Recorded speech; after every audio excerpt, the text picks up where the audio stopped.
Labas rytas visiems, aš esu Greta Barkauskienė, pinigų plovimo prevencijos kompetencijų centro ekspertė ir šiandieną labai džiaugiuosi Jūs matydama, prisijungusius prie mūsų dar vienų mokymų. Šiandieną kalbėsime apie tarptautinės sankcijas ir jų įgyvendinimą. Prieš pradedant mokymus trumpai supažindinsiu su mūsų mokymų organizavimo taisyklėmis, pristatysiu mūsų pranešėją, na ir aišku, atiduosiu žodį jam. Taigi, primenu, kad mūsų mokymai šiandieną yra įrašomi. Tai reiškia, kad po mokymų jūs galėsite po kurio laiko sugrįžti pas mus ir peržiūrėti įrašą, tačiau vis tiek rekomenduoju likti su mumis iki pat mokymų pabaigos, būti aktyviems ir, klausimų atsakymų sesijoje užduoti klausimus mūsų pranešėjui. Norint gauti pažymą arba pažymėjimą apie išklausytus mokymus, turite su mumis būti bent jau 70% mokymų laiko. Labai prašytume visų nesinaudoti kitomis programėlėmis, netlikti papildomų darbų, o likti lange, kuris atsidarė paspaudus ant nuorodos, kurią gavote į savo elektroninį paštą. Tokiu būdu mes galėsime fiksuoti, kad jūs buvote kartu su mumis ir išsiųsti jums mokymų pažymėjimą. Mokymų pažymėjimas yra sugeneruojamas automatiškai, rekomenduotume nenueiti toliau, tai yra į YouTube kanalą, nes tada mes tiesiog negalėsime užfiksuoti, kad jūs buvote su mumis ir sugeneruoti jums mokymo pažymėjimo. Taip pat primenu, kad nuoroda mokymams yra individuali. Taigi, jeigu pasidalinsite nuorodą su kolega, jums paprasčiausiai ši nuoroda nebeveiks. Prieš pradedant svarbu yra priminti, kad mokymai yra trumpi, taigi unikali galimybė sudalyvavus 1,5 valandos mūsų mokymuose gauti mokymų pažymėjimą, o taip pat ir šią vasaros puikią dieną išgirsti viską, kas mums rūpi apie tarptautinių sankcijų įgyvendinimą. Taigi turėsime apie valandos trukmės pranešimą iš mūsų puikaus pranešėjo Rolando Jurgaičio, kuris šiandien atstovauja muitinę. Ir po to apie 30 minučių dalyvausime klausimų atsakymų sesijoje. Primenu, kad klausimus galite užduoti lange čate.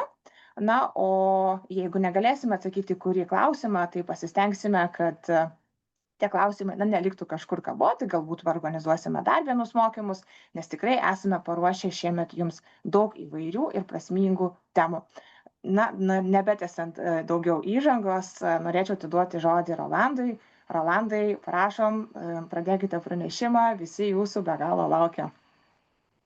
Gerai, ačiū. Labas rytas visiems. Žinau, kad manoj pusėje ekrano apie 1500 klausytojų. Aš labiau mėgstu tokioje auditorijoje gyvai kalbėti, matyti akis, reakcijas, emocijas. Bet kaip yra, taip yra. Mokymai, žodis labai skambus ir jis apima daugiau. Tai yra metodologija, įtvirtinimai, lavinamieji uždaviniai, daug dalykų. Aš vargu ar apie tai čia šnekėsiu. Bet kokiu atveju vis tiek informaciją pateiksiu ir kažkas jūsų atminty išliks, gal kai kas ir praktiškai buvo susidūrę su panašiom situacijom. Pristatymai mano bus du. Vienas toks bendrinis, sakykime, pavadinimu evoliucija. Ir antras, tai iš tikrųjų įdomesnis yra, tai yra praktiniai pavyzdžiai. Ir per juos galima iš tikrųjų išvengti tų klaidų arba galimų sankcijų apėjimo, pažeidimo atveju. Ir jie labai gerai pamokantis yra tiek muitinėje, tiek verslui. Tai įžangai tiek, pradėkime nuo to bendrinio. Skaidrės keičiasi, matote, ne? Matau, aš kad keičiasi. Taip. 5 metai karo. Jau galima daryti tam tikras išvadas, pastebėjimus, tendencijas. Tai pradžiai iš tikrųjų tiek verslui, tiek teisėsaugos institucijoms, muitiniai su sankcijų taikymu Rusijai ir Baltarusijai susidūrėm su dideliais iššūkiais. Tai yra, kaip matote, per 46 mėnesius beveik 20 sankcijų paketų. Aišku, analogiškai dar ir Baltarusija yra. Plius Iranas. Tai gaunasi taip, kad į 2 mėnesius po paketą. Tai reikia labai greitai reaguoti, keisti savo darbo profilį, požiūrį, prioritetus. Juolab, kad 90% paketuose nustatytų sankcijų apima būtent sektorinės sankcijas, kitaip tariant, ekonominės ir finansinės sankcijas. Kita dalis tai daugiau, aišku, asmenys, fiziniai asmenys ar juridiniai asmenys, tai ne visai mūsų objektas, dalinai jie yra mūsų objektas, bet susidurėm su tom gavėjais, kurie yra sankcijose, pakankamai nedaug. Tai va, pinigai, prekė, pinigai, tai yra du objektai, kurie stipriai susiję, kaip aš visą laiką sakau, diena ir naktis, peilis ir šakutė, yra pinigai, bus prekės, nėra pinigų, nėra prekių.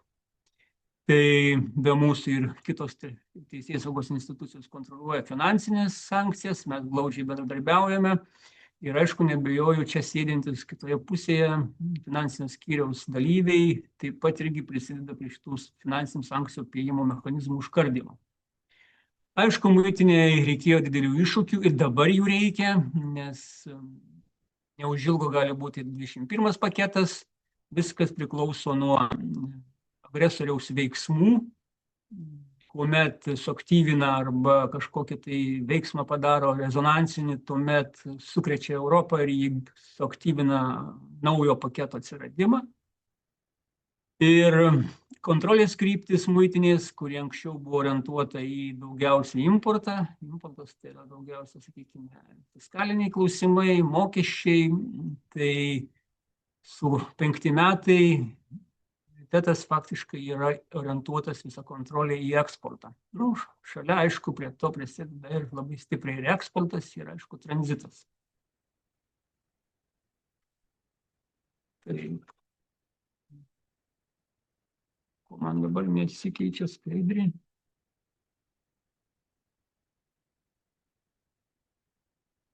O, problema. Negaliu perimti skaidrės. Bet taip visą laiką būna. Ir su pelyte neina, ir su klaviatūra neina.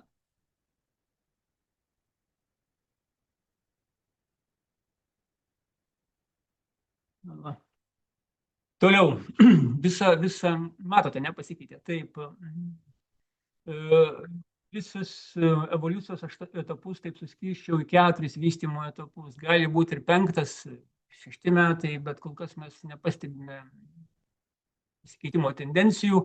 Tai pirmas etapas tai buvo 22 metai, kuomet atsiranda tie didžiausi paketai ir visa orientacija buvo mūsų kontrolės į importą, nes buvo duodama labai daug pereinamų laikotarpių, tai yra komisija ES paimdama paketus darė išimtis verslui, kad verslas baigtų savo verslus Rusijoje ir Baltarusijoje. Ir pereinamieji etapai buvo net iki 6 mėnesių. Ir kuomet rugpjūčio mėnesį pasibaigė ypatingai tų plataus vartojimo prekių pereinamieji etapai, mes susidūrėm su dideliu problemom susijusiamis su importu.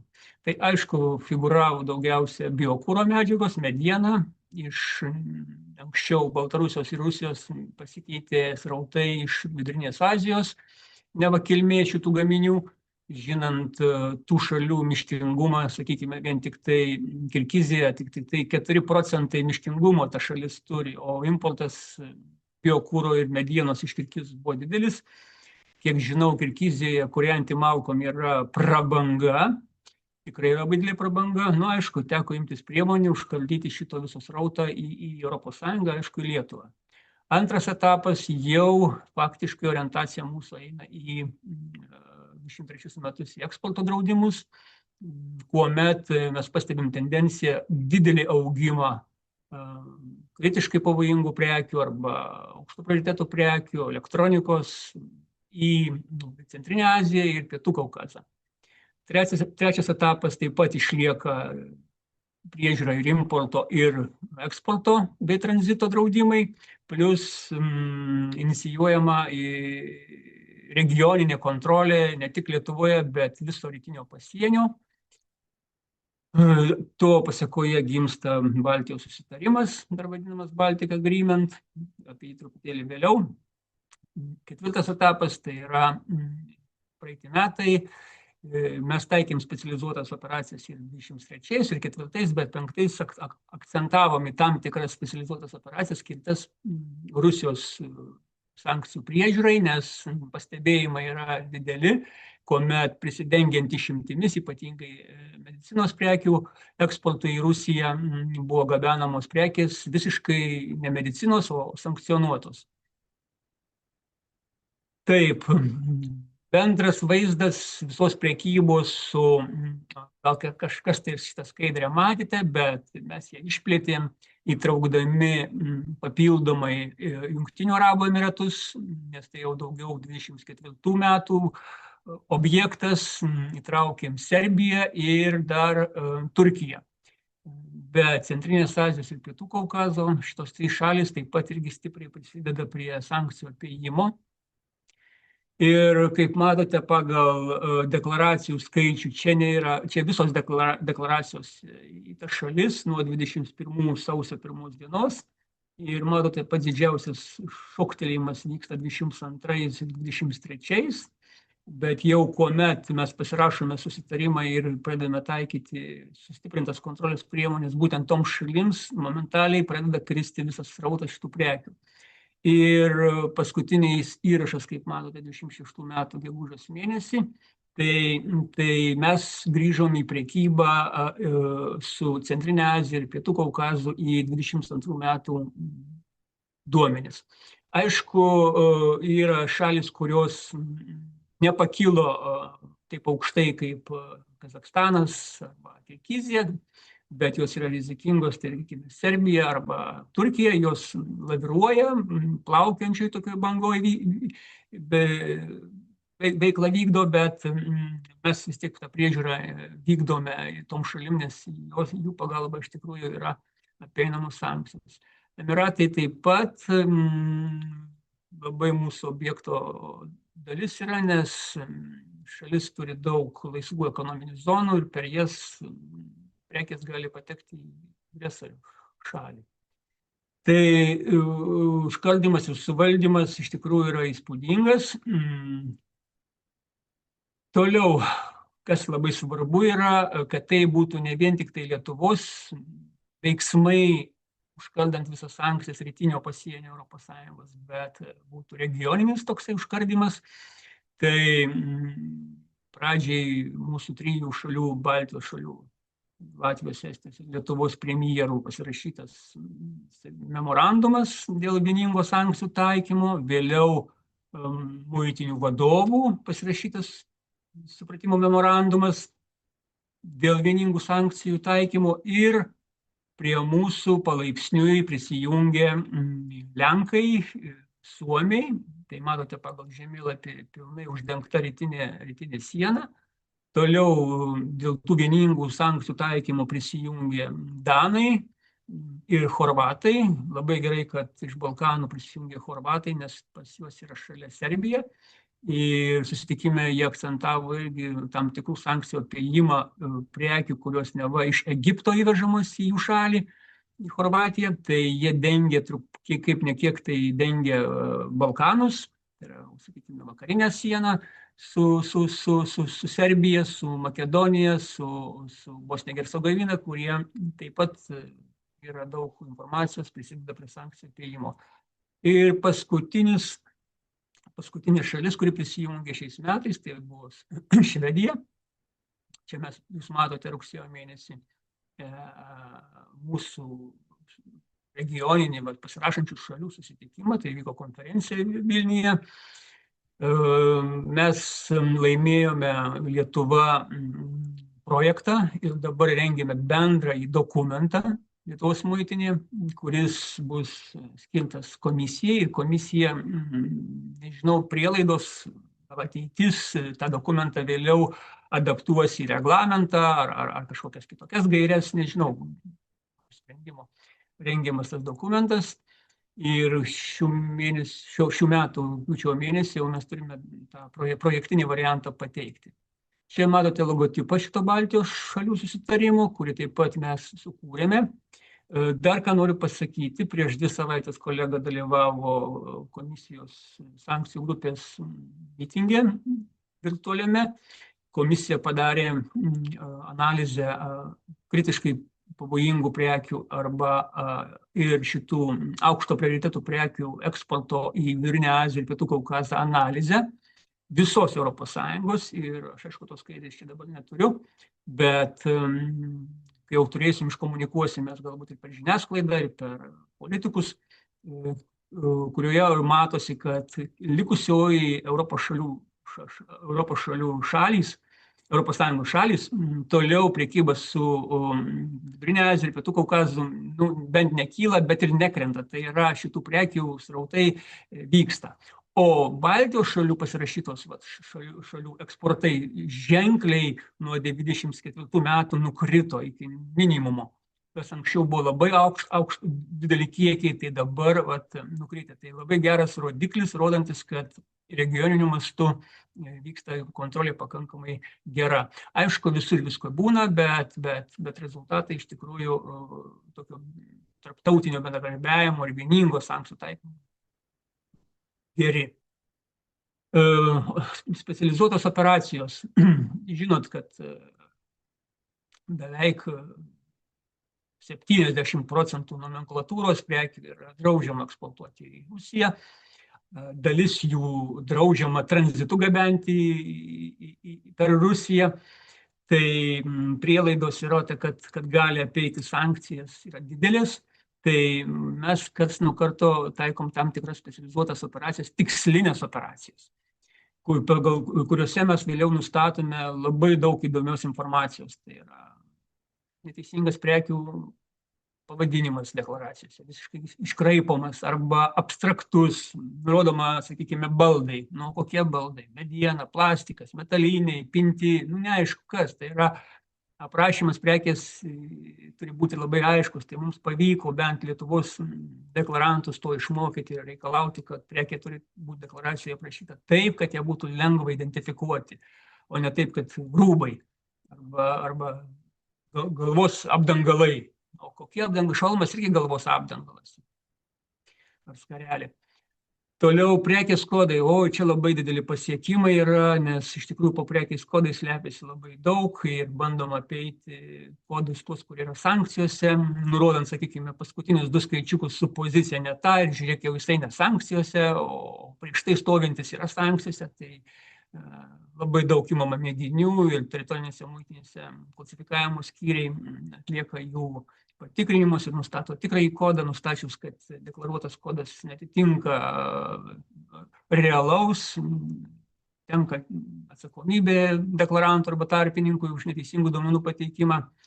Toliau neteisinga prekių paskirtis, tai irgi vienas iš tokių būdų, sakykime, deklaravo, turėjom tokį atvejį, labai gerą, tokį fundamentalų, tai kai deklaruojama kompasai, realiai tikrinimo metu nustatoma, kad tai yra giroskopai, o tai yra visiškai kita prekė ir karinės paskirties. Tada slepiamos prekės po nesankcionuotomis prekėmis. Taip, čia irgi daug turim ir gerų pavyzdžių, galima kalbėti atskirais pristatymais, kai deklaruoja tualetinį popierių 780 kg eksportas į Kazachstaną, jau pati prekė ir kiekis rodo neekonomiškumą šito sandorio ir tikrinimo metu nustatai, kad joje, toje transporto priemonėje, 3 prabangus automobiliai, gale priekabos tik tai uždėti tualetinio popierio rulonai arba saldainiai draže, cukraus apvalkale, visiškai gabenama temtuotoje mašinoje, o ne šaldymo refrigeratoriuje. Ir tikrinimo metu nustatai joje taip pat automobilius surandi. Kiti, aišku, apgaulės būdai, tai yra stojimas dokumentų. Čia truputėlį sudėtingiau ištirti mums, nes reikia tam tikrų žinių. Juolab verslas yra laisvas ir sutartis pasirašoma laisva forma tarp 2 asmenų, 3 asmuo nepatvirtina, tai tų dokumentų klastojimas įvairiausių būna. Keletas čia yra tokių specializuotų operacijų. Baltika 22, tai mes su estais ir latviais pradėjome. Expo Classic, tai čia būtent ant prekių klasifikavimo, imant mėginius ir tyriant kodą. kūlgrinda, kada ES kroviniai deklaruojami ten vyko per mus ir mes akcentavom kontrolę ant tokių krovinių tikrinimo. Karinė apranga Mildres, būtent operacija orientuota buvo į drabužius. Irgi surasta traukiny, maskuojančios uniformos ir maskuojantis tinklai. Pacient, va čia ypatingai įdomi, kada medicinos gaminiai neva eksportuojami su išimtimi jau į Rusiją, o tikrinimo metu nustatai, kad yra automobilių dalys ir plataus vartojimo prekės.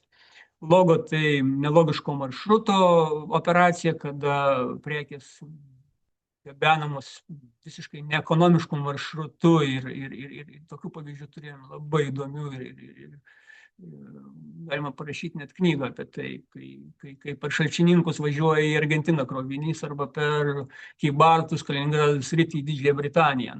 Tai jau šito aišku mažiau, bet dar karts nuo karto pasitaiko. Rezultatai, sakykime, mūsų veiklos muitinės iš tikrųjų yra įspūdingi. Tai yra pradžioje rodoma, kad prekės yra priimtas sprendimas neišleisti. Tai yra, aišku, nėra pažeidimas visų pirma. Tai yra prekės gabenamos į trečiasias šalis, tai yra ne į Rusiją ir Baltarusiją, o į trečiasias. Aišku, dominuoja Vidurinė Azija, Centrinė Azija, Pietų Kaukazas, Turkija. Tai muitinė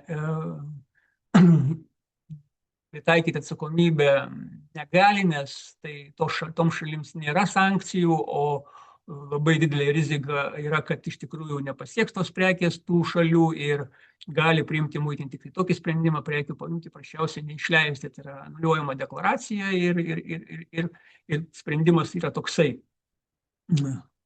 Galima, aišku, pamastyti, kad verslas pasuks per Latviją, ar Estiją, ar Lenkiją, tačiau, žinant mūsų regioninį susitarimą, vargu ar tai pavyks. Tai matote, didžiausi srautai buvo 23 metai ir dominuoja, kaip matote, vis laik eksportas. Toliau čia pateikti skaičiai deklaracijų, tai yra importo, eksporto, tranzito. Be šitų dalykų įdomiausia yra šita skaidrė, tai yra atsakomybės taikymas, kad iš tikrųjų nustatomas pažeidimas sankcijų. Tai visų pirma administracinis pažeidimas ir, aišku, baudžiamoji atsakomybė. Tai per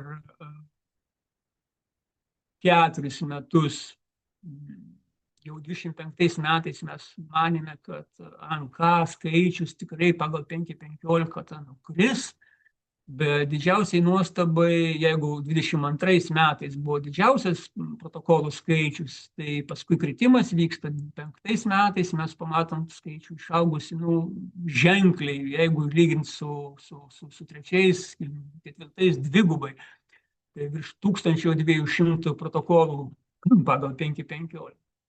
Klausimas natūraliai kyla, kodėl šaugo, kas pasikeitė. Visų pirma, tai galima daryti didelę prielaidą pačio 5.15 straipsnio pakeitimai. Antra, kvalifikacija pareigūnų. Tikrai išaugo kvalifikacija pareigūnų, turėjo begalę mokymų jiems ir šiandien dienai mes turime tokius skaičius. Baudžiamieji ikiteisminiai tyrimai, tai nuo 22 metų iki 26 metų mes pagal 253 straipsnį, tai yra 52 pradėti ikiteisminiai tyrimai. Ir va čia man, kas labiausiai įdomu ir mane liečia, nes aš atsakau būtent už strateginių prekių, dviejopos paskirties prekių kontrolę muitinėje. Tai 11 ikiteisminių tyrimų būtent dėl šitų prekių sankcijų pažeidimų. Tai kas nežino, tai yra prekės, kurios skirtos iš tikrųjų karo pramoniai ir naudojamas mūšio lauke arba jų dėka kuriamas ginklas. 10 jau yra perduota teismui. dar viena labai įdomi skaidrė, kuri tikrai neblogai aplikuoja rezultatus muitinės, tai yra, kada 24 metais buvo atnaujintas, padaryti pakeitimai, tarptautinių sankcijų įstatymo pakeitimai ir nustatytos poveikio priemonės juridiniams asmenims, tai mūsų ūkio subjektų patikrinimo skyriai, kitaip tariant, audito skyriai, pradėjo atlikinėti auditus įmonėms, kurios galbūt jau anksčiau išvežė, bet surenkant įrodymus, nustatoma, kad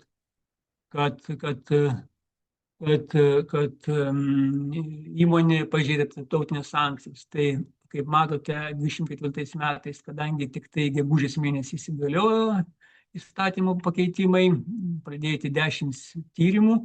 Rezultatas iš tikrųjų įspūdingas, beveik 17 milijonų eurų baudų paskirta už pažeidimus. Ten iš tikrųjų poveikio priemonių taikymo, tai iš tikrųjų tos baudos labai didelės. 5 metais 58 tyrimai pradėti, dar, kiek matote, 107 laukiama, apimtys didelės, tyrimai užtrunka ilgai, tai žmogiškasis faktorius irgi tai lemia, reikia kvalifikacijos tiek tokiems tyrimams pareigūnų. Nu, bet irgi jau yra baudų paskirta, 14 milijonų buvo paskirta. Taip, dabar šie metai, čia tik tai duomenys už 5 mėnesius, nu, kitą mėnesį jau turėsiu duomenys ir už birželį. Tai neleista atlikti importo procedūrų, vat, matote, 1337, jeigu lyginant su 22 metais, išaugęs yra importo atlikimas ir vėl pastebime medieną. Tai sukasi ratas aplinkui, gaunasi taip.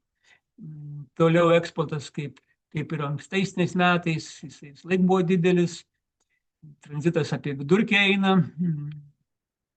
ir jau per 5 mėnesius surašyta NK protokolų beveik 400. Jeigu tokiais skaičiais eisim, tai viršysim galbūt net ir praeitų metų, galbūt priartėsim prie praeitų metų skaičių. Tikiuosi, kad taip nebus, bet skaičiai rodo patys save.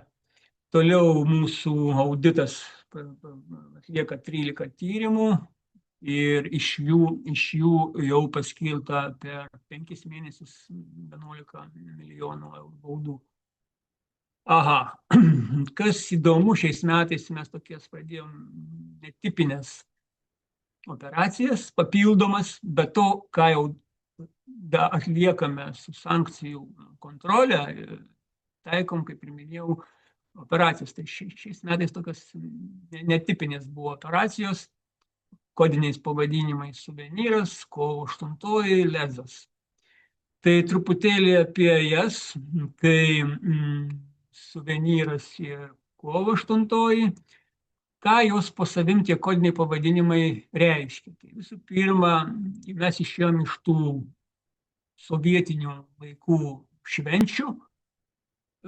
Vasario 23 tai yra Rusijos armijos diena, prielaidos tikimybė, kad gali gabenti per mus kažką panašaus į tą šalį arba iš jos į Europos Sąjungą yra. Tai sukurtas profilis operacija pavadinimu Suvenyras. Nu ir aišku, kitas mėnuo, tarptautinė moters diena, kovo 8.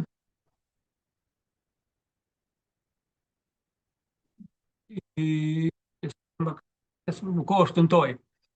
Pradėkime nuo Suvenyro. Tai trumpalaikė operacija, duota buvo jai tik tai nuo vasario 8-28 dienos. Koks objektas buvo paimtas?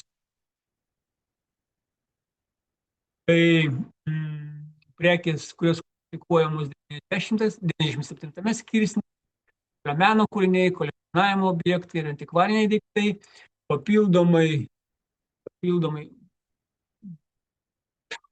man į kitą susitikimą jungia, tai aš išjungsiu. Kviečiam prie kito susitikimo, tai aš išjungiau. Taip.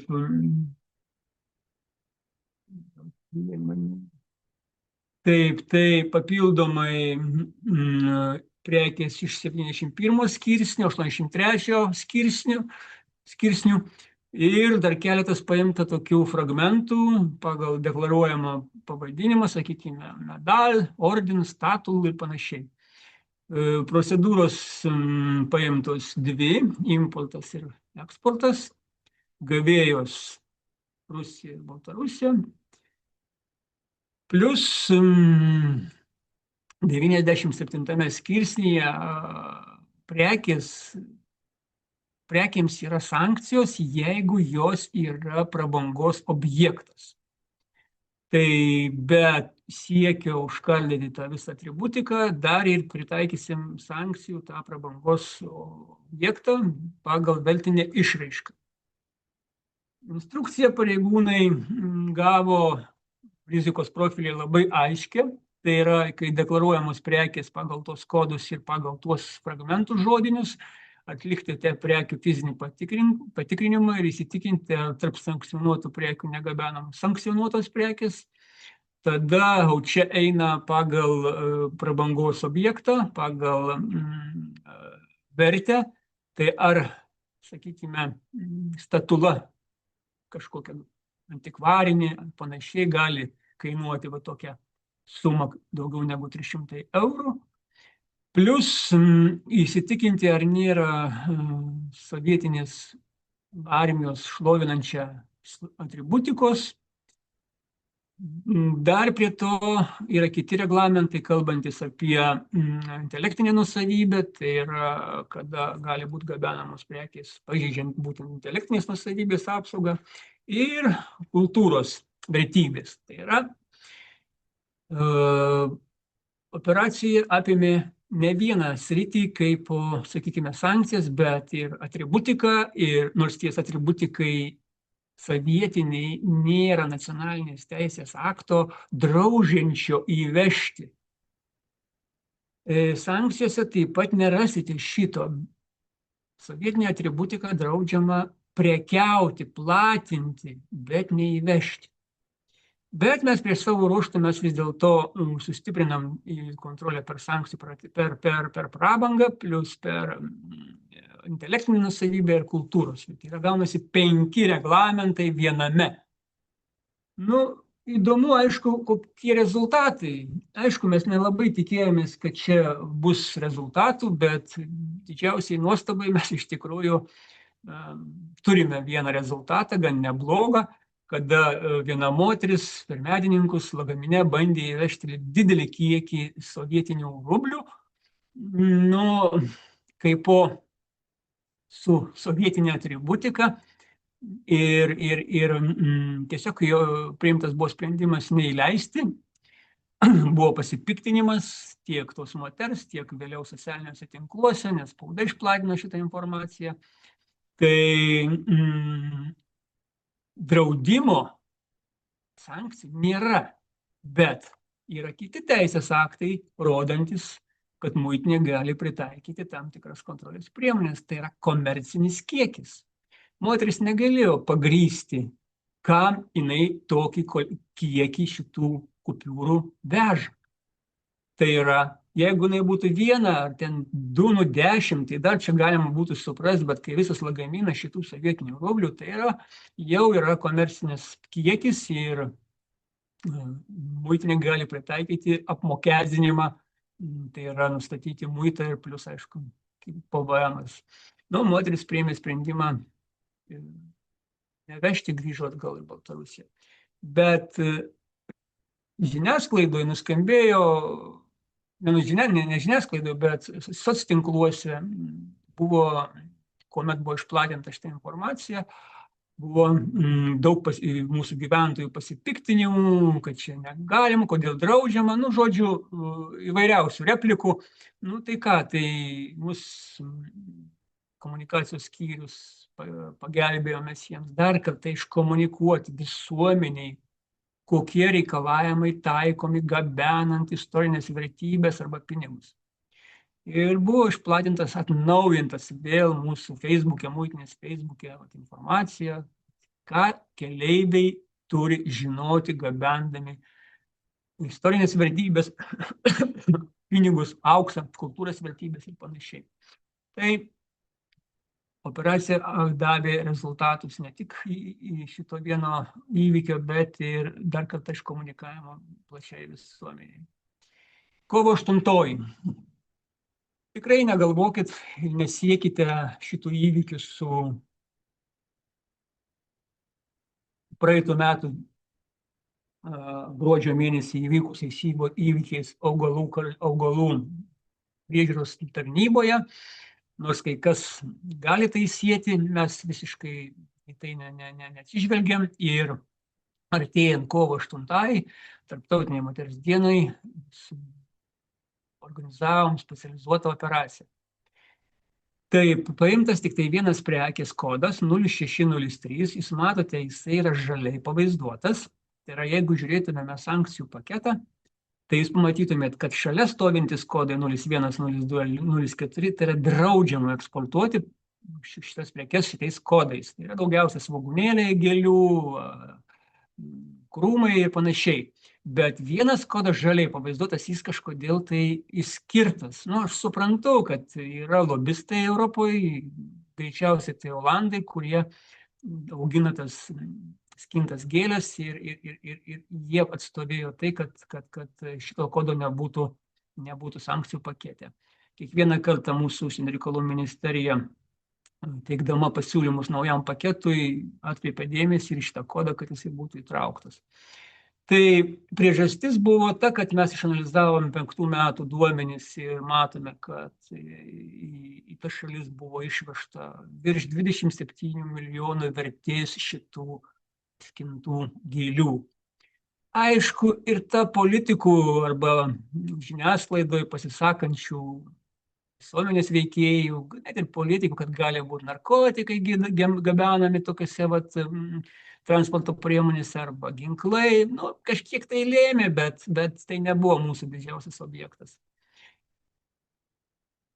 Tai va, operacija buvo irgi trumpalaikė, neėmėm ilgo laiko, nes sezonas šventės yra trumpas.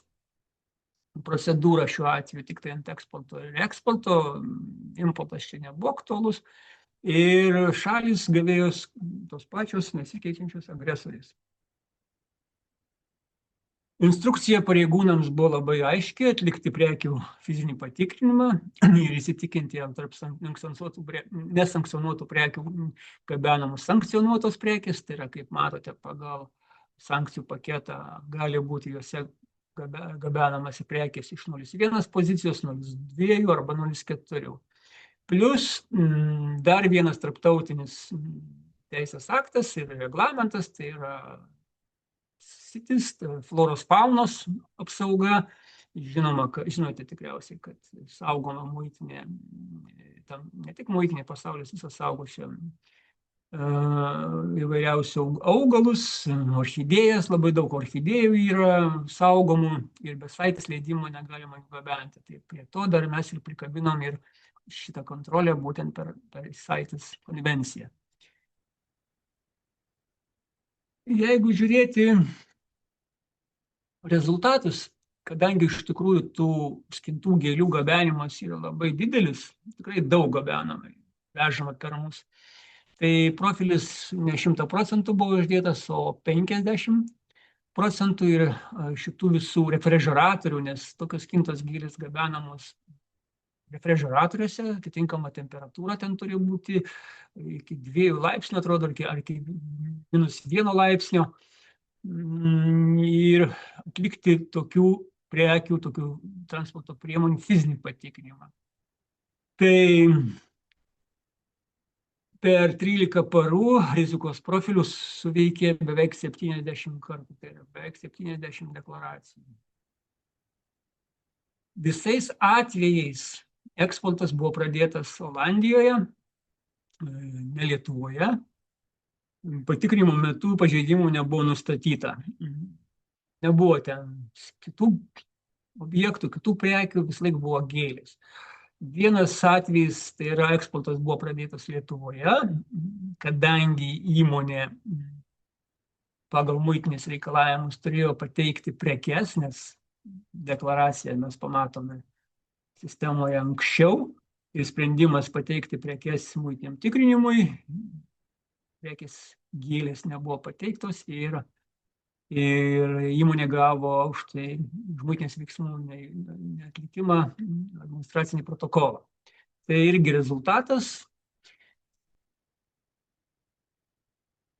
Išvados iš tos operacijos galima daryti štai tokias. Tai yra didžiausia eksportuotojai yra vis dėlto Olandija, tai yra per Lietuvos pasienį gabenamos tos kintos gėlės.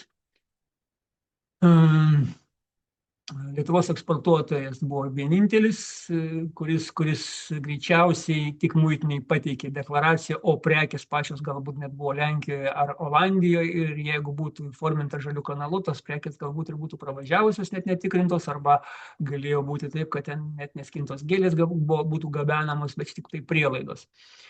Aišku, mes irgi pasimokėme iš šitos operacijos, nes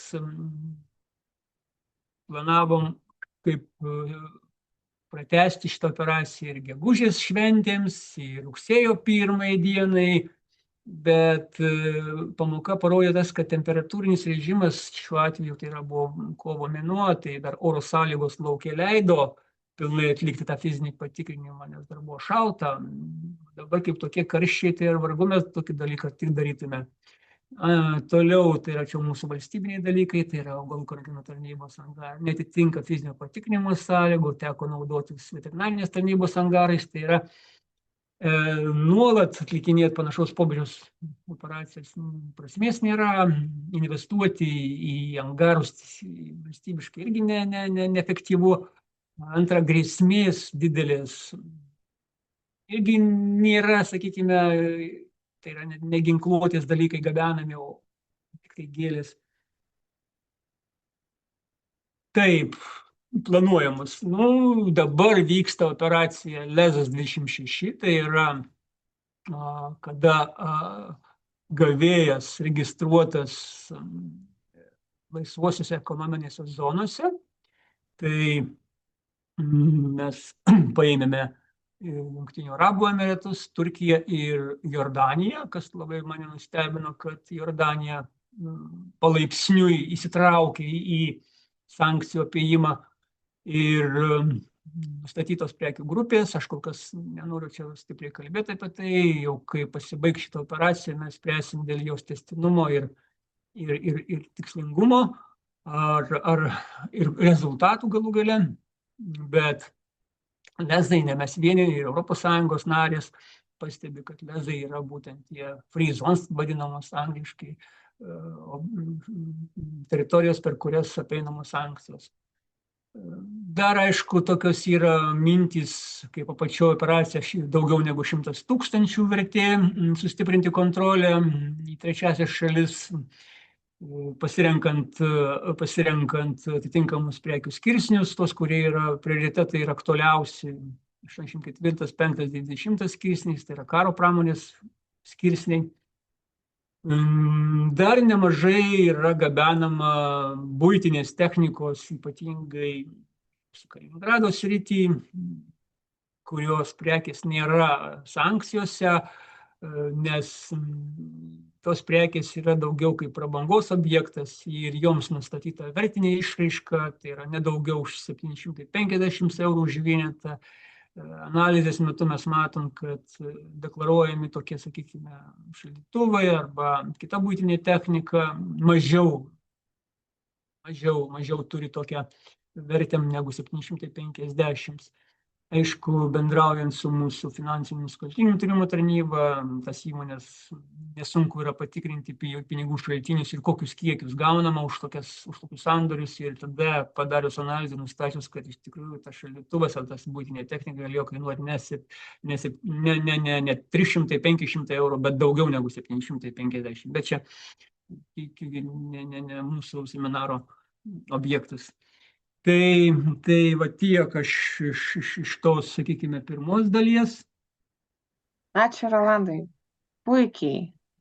Puikus pranešimai ir mes turime keletą klausimų.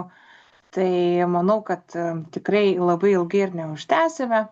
šiandienos mokymų. Manau, kad ne vienas iš mūsų klausėmės įtempę ausis ir buvo be galo malonu matyti pavyzdžius, tai tikrai dėkui Jums labai.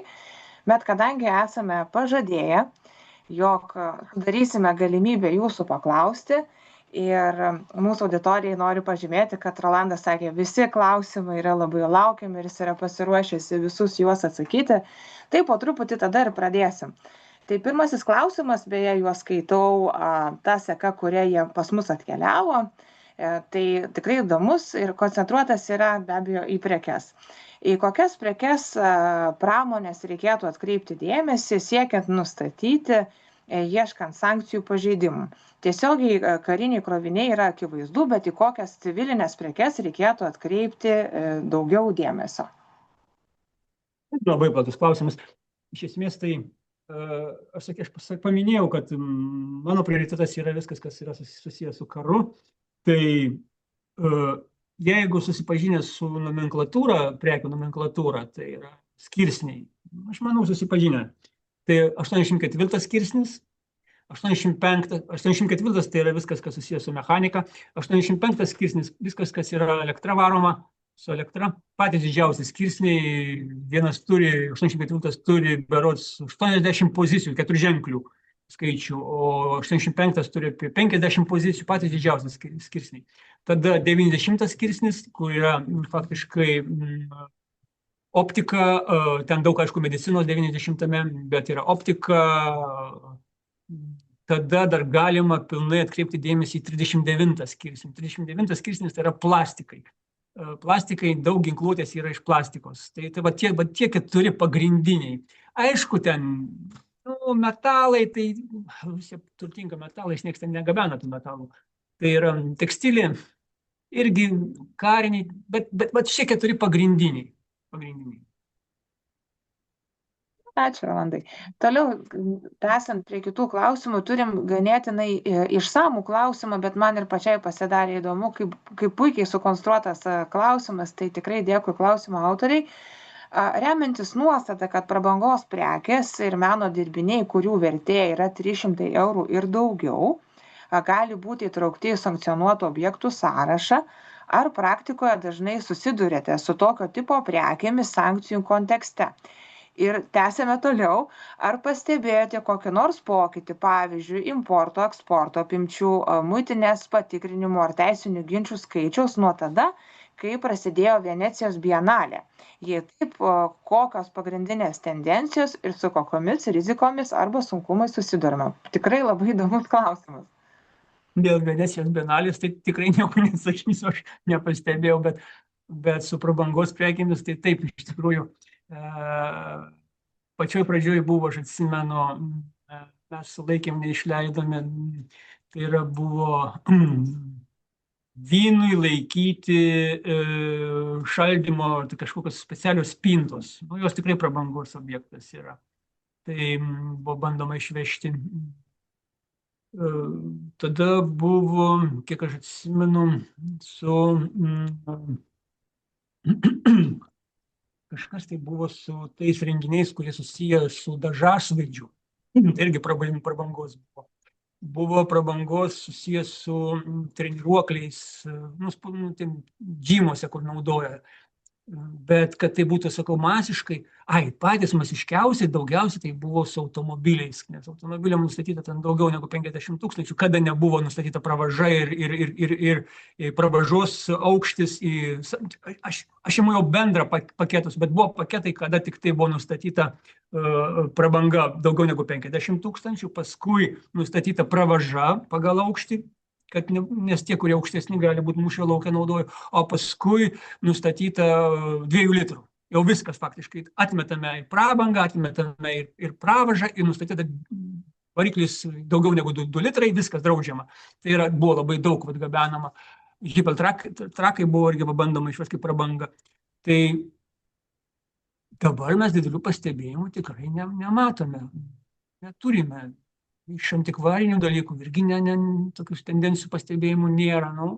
Bet suprantat, kiekvienas fizinis, čia yra antikvaras negabenamas fūromis masiškai, jisai dažniausiai gaminamas fizinio asmens vienas egzempliorius, du. Ir jeigu tai yra laikrodis, tai yra jeigu kokios tai smulkios detalės, tai jis net nedeklaruoja, jis veiksmų deklaruoja, patikrinti kišenių.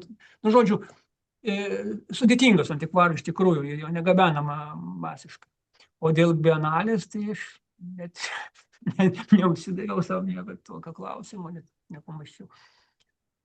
Matyt, verta bus sugrįžti ir pasižiūrėti, ar atsiradę buvo kažkokių tai sąsajų. Taip, tęsiam klausimų atsakymų sesiją, nes prasipylė klausimai, tai auditorijai tikrai ačiū, vadinasi, aktyviai klausėte iki pat šiol. Labai geras klausimas yra dėl baudų ir man pačiai buvo įdomu, tai paprastas klausimas, ar pavyksta išieškoti paskirtas baudas, kitaip tariant, ar sumoka tas didelės sumas?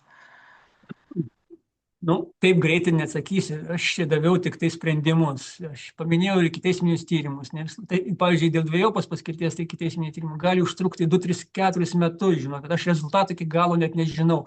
Dabar dėl šitų administracinių baudų arba šitų, kur pagal mūsų ūkio subjektų patikrinimo skyrius, ten kur milijonai. Aišku, visi jie skundžia mūsų sprendimą teismui, ir ten tęsis, ir aš tikrai neturiu tos informacijos, kiek jie sumoka. Aišku, kas nuo karto pasidomiu, bet pilnos neturiu.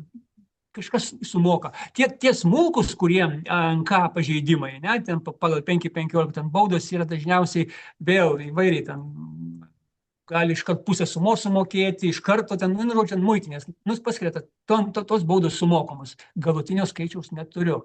Dėl audito irgi neturiu, bet tikslas, aišku, yra prevencija. Bet baudos protokolų skaičius rodo, kad ir tai nepadeda matyti, auga tie protokolai, aišku, nežinau dėl baudų dabar tikrai, ar sumoka, reikia atskirai žiūrėti. Vis tiek dėkui už atsakymą ir labai geras pastebėjimas, baudos turėtų ar ne demotyvuoti ir atgrasyti, bet 25 metų statistika iš tikrųjų įspūdinga. Dar vienas klausimas yra ganėtinai įdomiai sukonstruotas, bet manau, kad Rolandai jums tikrai bus aišku, ko norėtų paklausti. Tai jeigu eksporto deklaracija rizikos prekių atidaryta ne Lietuvoje, kaip tuomet taikoma muitinės kontrolė? Tai žiūrėkit, aš nepaminėjau detaliau, sakykime, tą Kulgrindo operaciją, logo. Tai žinokit, mes užkardėm visų italų, prancūzų, sakykime, logo. Brėžėm liniją žemėlapyje ES, tai yra per mus gali pravežti prekes, kurios deklaruotos, sakykime, tokio šiauriniai daly, tai sakykime, Lenkija, Vokietija, net Prancūzija.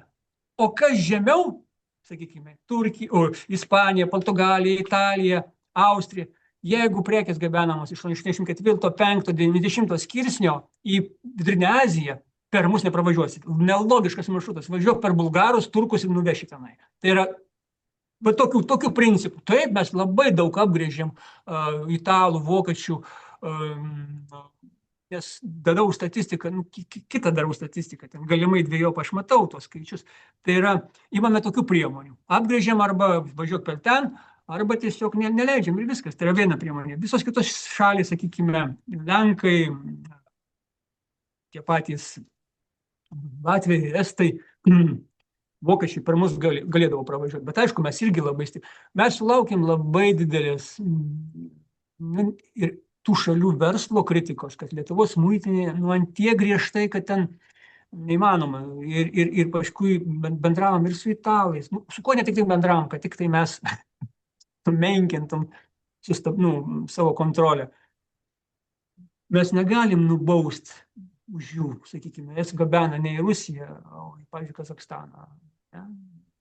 Siuntėjas kažkur registruotas Prancūzijoje, Italijoje, vežėjas vėl net ne Lietuvos, žinai, vežėjas net jisai, ne jis siuntėjas yra. Tai geriausiai apsukam ir viskas, neleidžiam. Ačiū už atsakymą.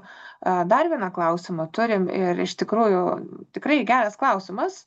Ar faktas, kad muitinės patikras praėjusios importuojamos prekės, dokumentuose matomos fiksuotos atitinkamos žymos, reiškia, kad visapusiška kontrolė sankcijų įgyvendinimo atžvilgių atlikta. Kitaip tariant, kiek galim žemom pasikliauti. Ne. Čia visą laiką verslas nori visą kaltę permesti muitinį. Tai yra, jeigu muitinė praleido, viskas tvarkoja, nieko panašaus. Gerbiami verslininkai, jeigu jūs ten pasijungia, visa atsakomybė gula ant jūsų. Jūs patys pradžiai turite tą įsiveltinti ir neprekiauti su sankcionuotomis prekėmis. Tai visų pirma, jų atsakomybė. Muitinė nėra visagalė, neturi tiek žmonių, kad kiekvieną krovinį patikrinti. Aš neturiu bendrų skaičių, kiek yra iš tikrųjų per metus pas mus importuojama arba eksportuojama tų prekių, deklaracijų ir verčių, yra įspūdingai dideli. Mes viso 100% negalime patikrinti ir net nėra tokio siekio. Orientuojamės į prioritetinės sritis, sakykime, sankcijų aspekte, daugiau į karinę. Aišku, viskas dengiama, bet prioritetai ten yra. Tai šiuo atveju, jeigu muitinė praleido ir panašiai, tai dar nereiškia, kad jau įmonė turėtų būti švari ir rami ir panašiai. Nieko panašaus, galima ir auditą atlikti, vėliau nustačius, kad iš tikrųjų buvo, sakykime, tie audito skaičiai, ne, pavyzdys, tie milijonai, kur yra. Tai tos prekės daugiausia tai buvo sunkvežimiai, tai yra, kurios draudžiama išvežti, nustatyta, kad buvo išvežtos į Rusiją, o buvo sankcijos. O deklaruota buvo iš vis, vienos buvo net nedeklaruotos, kaip susisiekimo priemonės vežė krovinius ir negrįžo, o paskui pagal registraciją mes matom, kad jis registruotas Rusijos rejestruose. Ką, automobilius įsiaiškinti labai lengva. Registracijos transporto priemonių yra atviri Rusijoje ir mes matom, jeigu buvo deklaruota į Kazakstaną, o jis jau užregistruotas Rusijoje, vadinasi, tiesioginis įrodymas, kad nuvyko tą automobilis tenai. Tai yra jau ir muitinė praėjo, sakykime taip, ne, ir viskas kaip spauda yra, o realiai jis apgavo, tai yra išvežė. Tai dar nereiškia, aš atsakiau taip galbūt ir emociškai, bet kokiu atveju tai nėra ta institucija muitinė, kur indulgenciją davė ir viskas jau kaip ir nuplauta. Ne. Absoliučiai geras atsakymas, galiu tik paantrinti, kad matyt mūsų visų atsakomybė yra tinkamas sankcijų įgyvendinimas. Dar vieną klausimą turim dėl pačios muitinės pareigūnų ir mūsų žiūrovai nori paklausti, kaip yra, kai patiems muitinės pareigūnams kyla neaiškumų, tikriausiai jie kreipiasi į jūs, kaip suprantam, kiek maždaug laiko užtrunka tyrimas, kiek laiko aiškinatės aplinkybės? Įvairiai. Aš galiu kalbėti tik tai už save, už kolegas nekalbėsiu. Pačioje pradžioje, kai tik karas prasidėjo, tai entuziazmas buvo didelis, laiko neskaičiavimas, dirbama ir vakarais, ir išeiginėmis, ir verslas naudojosi, ir aš gaudavau per metus, dabar neatsiminsiu šito skaičiaus, bet buvo apie 12 000 žinučių, turiu omeny į paštą elektroninį. Aišku, jis pas mane susietas tarnybinis su asmeniniu ir aš kitą kartą ir asmeniniu atsakydavau. Dabar jau seniai, gal jau 2 metai, 3, kažkur tai 2,5, tik tai darbo valandomis ir darbo dienomis. Jokių išeiginių nenaudojau šitam darbui, nes įsekimas buvo siaubingas. Ir kolegos tą patį, jeigu tik darbo valandomis ir darbo dienomis. Jau tyrimas gali užtrukti, sakau, jeigu pasienį atvyksta krovinys ir klausia, turi jisai išimti, sakykime, iš pačios Vokietijos, išimti, nes žinot, yra prekės, kurios turi išimti, yra dokumentas išduodamas, pagal reglamentą sankcijų turi šalis išdavusi išimti leidimą informuoti visas 27 šalis. Sukurta tam tikra elektroninė sistema SIR vadinasi, mes turim prieigą prie jos, čia ne visi pareigūnai turi, tik 3 mes turime, per Užsienio reikalų ministeriją gavom, ir mes tos leidimus patikriname, ar iš tikrųjų jis yra įtrauktas į SIR sistemą. Pačioj pradžioje žinojau, kad jie išduovinėjo leidimus, bet niekas nedirbo su tą SIR sistemą, nieks neįtraukinėdavo, skambindavo mums danai, vokiečiai, prancūzai, privertėm juos, kad jie išdavė leidimą, jis turi būti trauktas į SIR sistemą. Tik tokiu atveju mes jį patikrinę, nustatę, kad jis autentiškas, išsiunčiam pareigūnų informaciją, kad leidimas autentiškas ir prekės galima išleisti. Tai jeigu jis atvyko penktadienį vakare, mes nieks nedirbom, tai jis stovės iki pirmadienį. Nieks savaitgaliais nedirbs. Nori prekiauti su agresorium, čia tokia kaina. Mokėk. Aišku, kenties vairuotojas, bet tokia kaina. Tai užtrunka, sakau, įvairiai. Va toks tyrimas, kaip šitas su tuo va, tais antenom, tai man biškai užtruko čia analizė parinkti panašiai, tai 2-3 dienas kartais greičiau. Jeigu man įdomu, jeigu aš už save kalbu, man įdomu, aš gan greitai padarau, nes man užsikabini. Bet jeigu ten kokie, žinai, vaistai ten europinio milijarnės, tai man neįdomu, leidimą daugiau tikrinti ir viskas.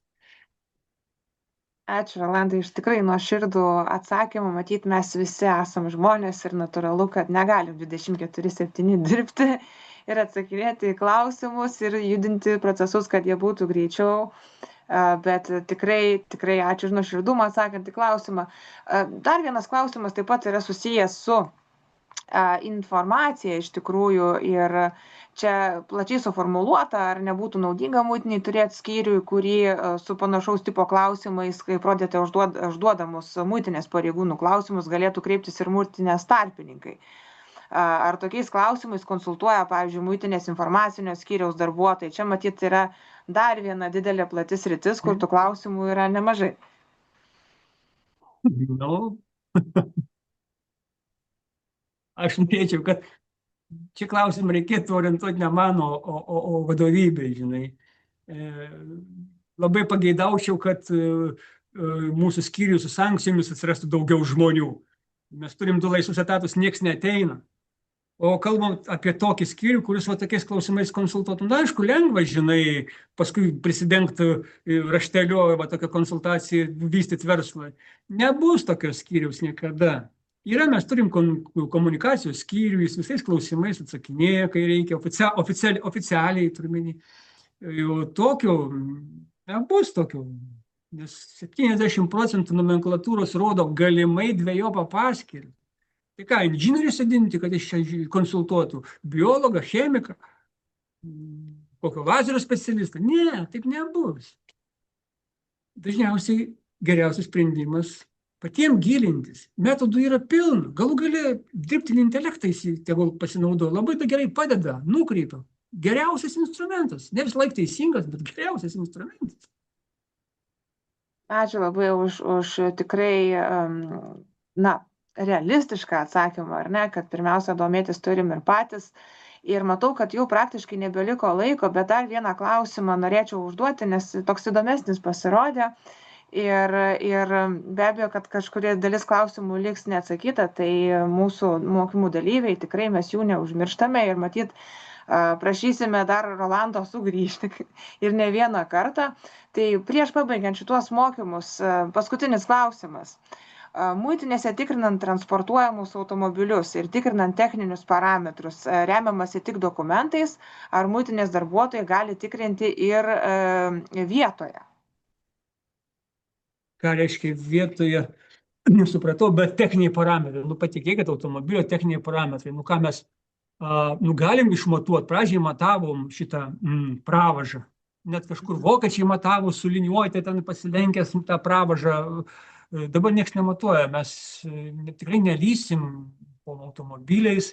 Tikėsim, kad variklis yra dokumentuose nurodytas arba tokio galingumo, negi tu ten matuosi laboratorinį tyrimą, darysi, kokia iš tikrųjų variklio galingumas, arba ar jeigu tai yra iš karinio sąrašo, tikrinti, kad visi 4 ratai varomi, ar važiuoja naktį be šviesų, ar savaigiai pripučiamomis padangom, to mes netlikinėsim, muitinės tikrai nėra ta paskirtis. Jeigu, aišku, mes sulaikom, pradedame procesą, prekių sulaikymo protokolas, iš kurio gali paskui gimti jau AMK protokolas arba gimti ikiteisminis tyrimas, tada jau ten į procesai kiti, ten jau ta prekė tikrinama, galbūt laboratoriškai, jeigu reikia.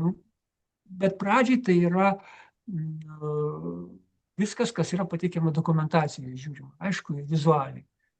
Jeigu įtarimas yra, tada prekių sulaikymas ir detaliau. Bet taip tikrai techninių parametrų, ar tai būtų automobilis, ar tai būtų, sakykime, iš dvejopos paskirties tų parametrų, ar tenai dronas gali skristi daugiau negu 300 km, 200 kg nešti, ar vėjo pasipriešinimas kylant metu tokiam parametrai atitinka, mes to netlikinėsim. Ačiū labai, Rolandai, už atsakymus ir už puikią prezentaciją. Ir šituo klausimu norėčiau ir pabaigti mūsų mokymus. Tai tikrai labai džiaugiuosi, kad labai daug dalyvių su mumis išbuvo iki galo. Tai noriu priminti, kad jeigu laikėtės taisyklių, neužsiėmėte papildomais darbais ir išlikote mokymų lange, tai į elektroninį pašto adresą, kurį mums nurodėte registruodamiesi, turėtumėte gauti pažymėjimą, kad išklausėte šituos mokymus. Na, visiems linkiu geros dienos, šiltos vasaros ir iki kitų mokymų. Ir be abejo, dėkui, Rolandai, dar kartą. Iki.